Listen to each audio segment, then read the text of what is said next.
Hello बच्चों, मेरे class में आप सभी का हार्दिक स्वागत है।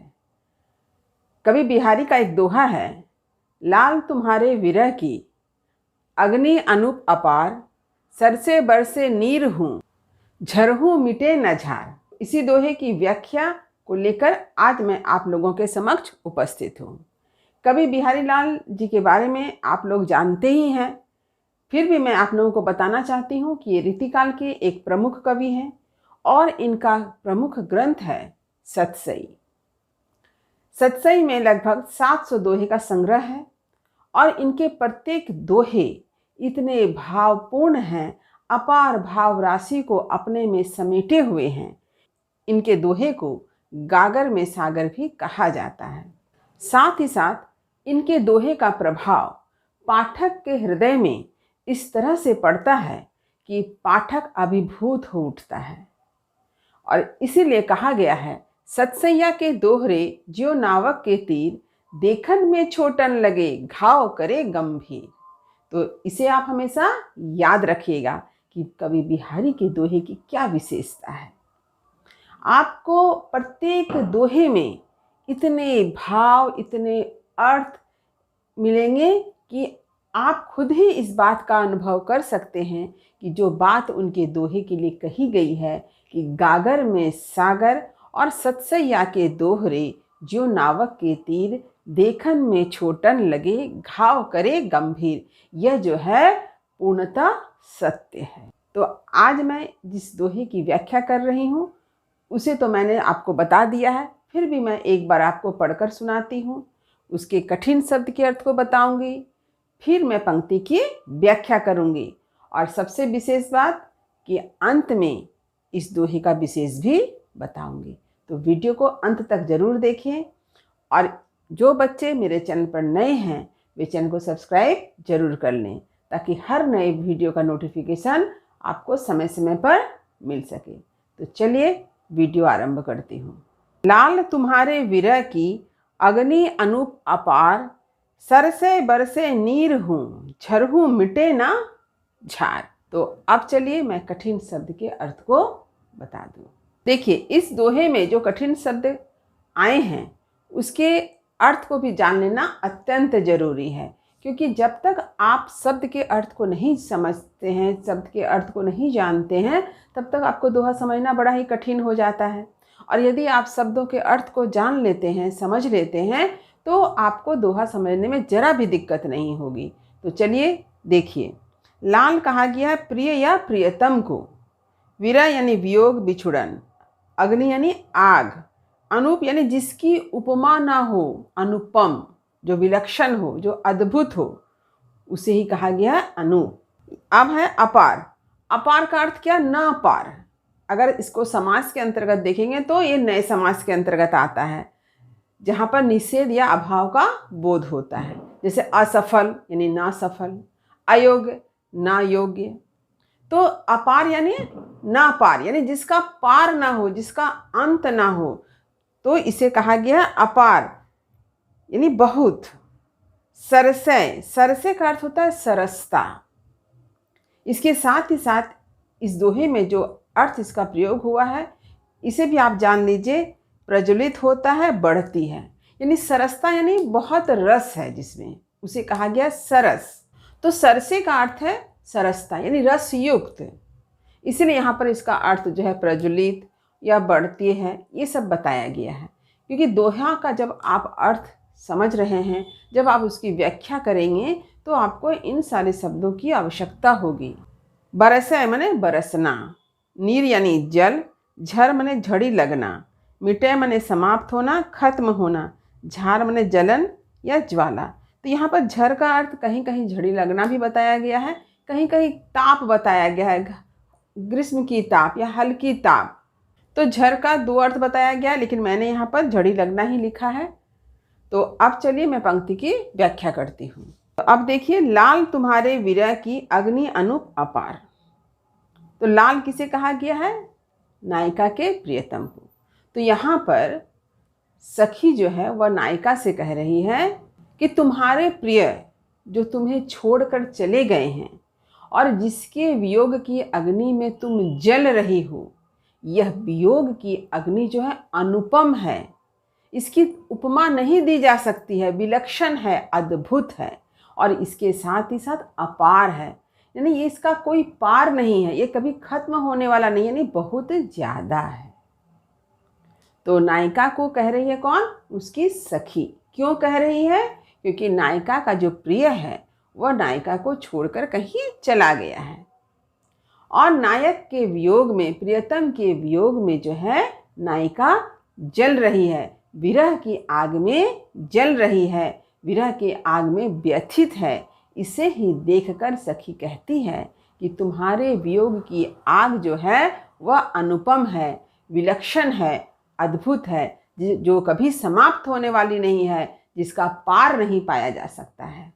यानी विरह की आग बहुत ज़्यादा है। तो यहाँ पर विरह की अग्नि, यहाँ पर रूपक अलंकार है, क्योंकि विरह है उपमेय, अग्नि है उपमान। उपमेय को उपमान मान लिया गया है, इसलिए यहाँ पर रूपक अलंकार है। आप लोगों ने जरूर उपमा अलंकार, रूपक अलंकार ये सब पढ़ा ही होगा।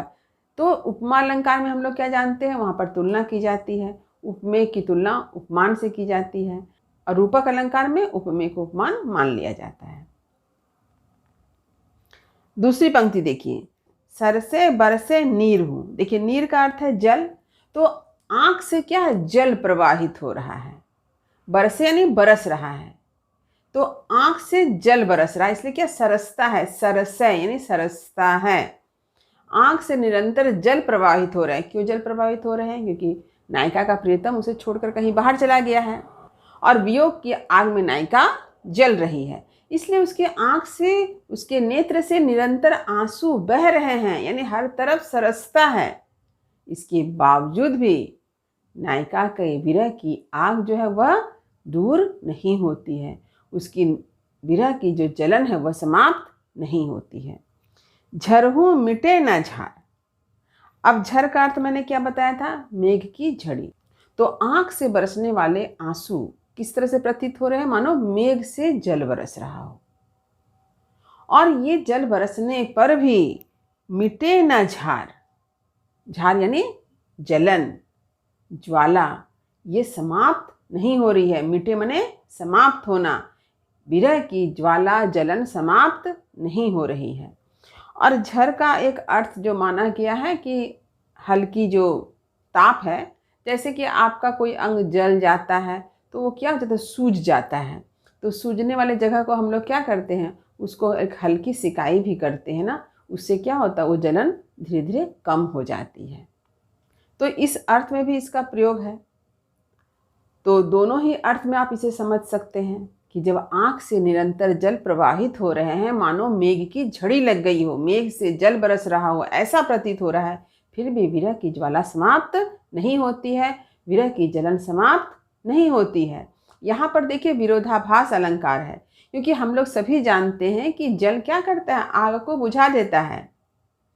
लेकिन यहाँ क्या उल्टा देख रहे हैं, विरोध देख रहे हैं कि आँख से बहने वाले आंसू वो क्या कर रहे हैं? विरह को बढ़ा रहे हैं, विरह को समाप्त नहीं करते हैं, विरह की अग्नि को और प्रज्वलित करते हैं। देखिए सरसे का अर्थ प्रज्वलित यहाँ आ गया कि आँखों से बरसने वाले आंसू विरह की अग्नि को प्रज्वलित कर रहे हैं। जब प्रज्वलित कर रहे हैं तो वहाँ पर सरसे का अर्थ प्रज्वलित हम लोग लेंगे। और जब हम लोग यह कहते हैं कि उनकी आँखों में जो जल भरे हुए हैं, आँखें जल से सरस है, तो यहाँ पर सरसे का अर्थ क्या हो गया? सरसता। तो विरह की आग को आँख से बरसने वाले आंसू जो है जला रहे हैं। और इसके साथ ही साथ ये भी कहा गया है कि जो हल्की गर्मी है, उसकी जो सेक से जैसे एक जलन समाप्त हो जाती है, तो यहाँ पर ये हल्की गर्मी क्या है? ये चारों तरफ के जो मौसम में जो हम गर्मी देखते हैं उसके बारे में कहा गया है। तो पूरा अर्थ क्या हो गया कि सखी जो है वह नायिका से कह रही है कि तुम्हारे प्रियतम तुम्हें छोड़कर चले गए हैं, तो तुम जिस वियोग की आग में जल रही हो, यह वियोग बहुत ही अद्भुत है, विलक्षण है, अनुपम है, इसका पार नहीं है, ये खत्म हो नहीं रहा है, ये खत्म होने वाला नहीं है। क्यों खत्म होने वाला नहीं है? क्योंकि तुम जितना आँख से आंसू प्रवाहित कर रही हो, तुम्हारे आँख से जितने आंसू बह रहे हैं, ये तो और विरह को बढ़ा दे रहा है, ये खत्म होने का नाम ही नहीं ले रहा है। ये विरह की ज्वाला को समाप्त होने ही नहीं दे रहा है। तो इसीलिए जो है विरह की आग को अनुपम, विलक्षण, अपार बताया गया। तो अब चलिए इसका मैं विशेष बतला दूं। अच्छा देखिए, विशेष पहला है, प्रस्तुत दोहे में कवि ने श्रृंगार रस में वियोग के विशेष महत्व को बतलाया है।